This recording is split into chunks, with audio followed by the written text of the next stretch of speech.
Thomas and the Birthday Mail. It was the stormy season on the island of Sodor. All the engines were battling against the bad weather.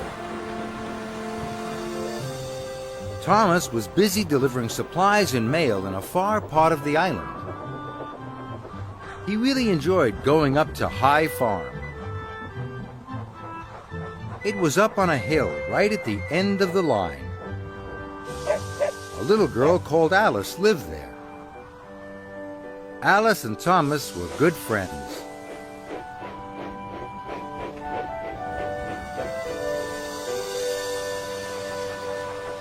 One day, Thomas was on his way to High Farm when Rosie stopped beside him. Rosie was a cheerful, chirpy little tank engine. She was always pleased to meet Thomas. She liked him so much that she wanted to be just like him. So she tried to copy him.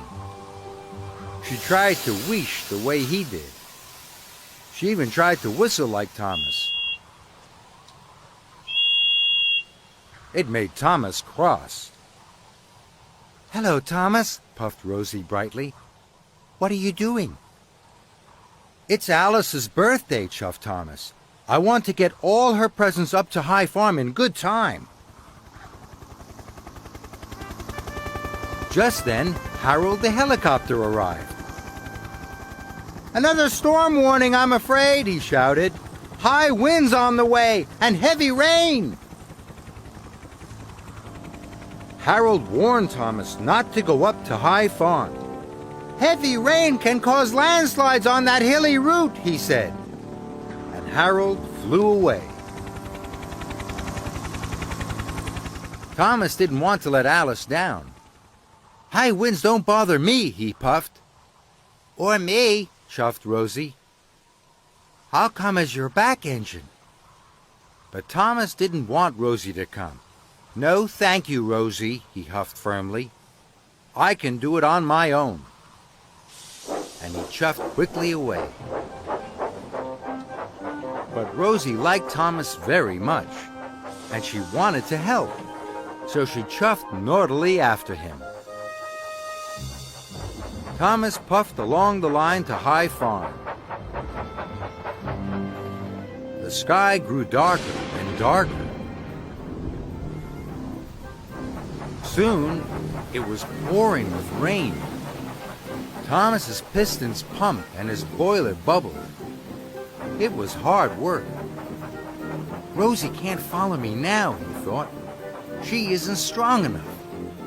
But Thomas was wrong. Rosie's pistons were pumping and her boiler was bubbling right behind him. She whistled cheerfully to Thomas. Thomas was very annoyed. "Bother," he huffed.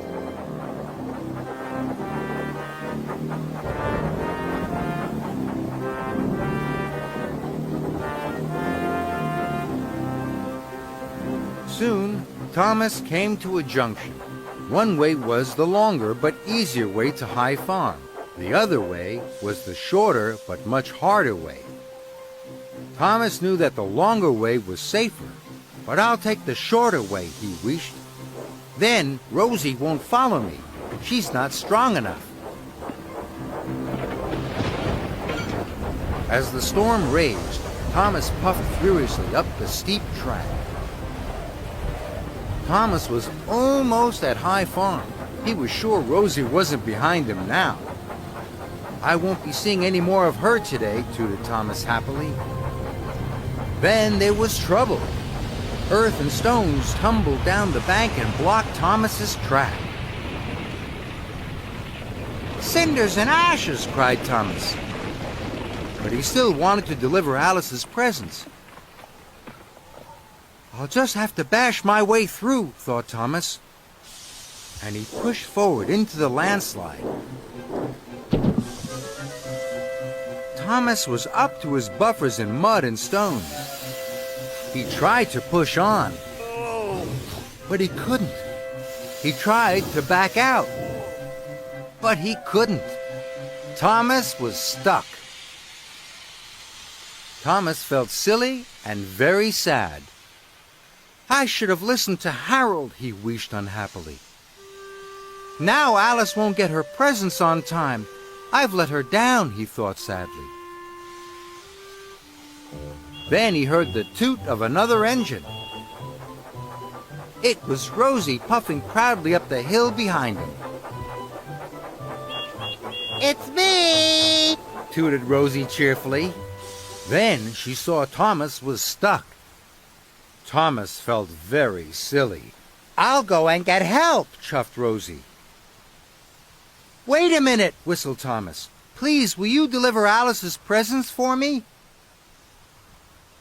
Rosie was very happy. Of course I will, she puffed. Rosie was soon coupled up to Thomas's freight cars. Then she steamed off to High Farm. Thomas waited for Rosie to come back. He was happy she had followed him after all. Soon Rosie came puffing back down the line. Alice's mother has telephoned for help, Rosie told Thomas. Edward is on his way to pull you out. Then Thomas noticed that Rosie had a passenger on board. It was Alice. She had come to thank Thomas for getting her birthday presents to her.